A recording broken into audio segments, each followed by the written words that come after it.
এটা পাশের বাড়ির একটা বোনের স্কুলের প্রজেক্ট। ও নিজে নিজে এঁকেছিল, তবে অতটা ভালো না হয় আমার কাছে দিয়ে গেছে করে দেওয়ার জন্য। তো ফার্স্টে আমি ওর আঁকাটার উপরে সাদা রঙের অ্যাক্রিলিক কালার দিয়ে আঁকাটাকে ভালো করে ঢেকে নিয়েছি। তারপর দেখতেই পাচ্ছ আমি হলুদ আর লাল দিয়ে রাউন্ড রাউন্ড করে বেস কালারটা করে নিয়েছি। তারপর একটা 000 তুলি দিয়ে এই ভিতরের হলুদ জায়গাটার মধ্যে লাল দিয়ে কলকা করলাম। তারপর সাদা অ্যাক্রিলিক কালার দিয়ে এভাবে পাতা পাতা টাইপের একটু ডিজাইন করে নিয়েছি।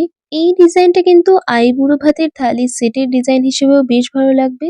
তোমরা যদি অর্ডার করতে চাও তাহলে অর্ডার করতে পারো।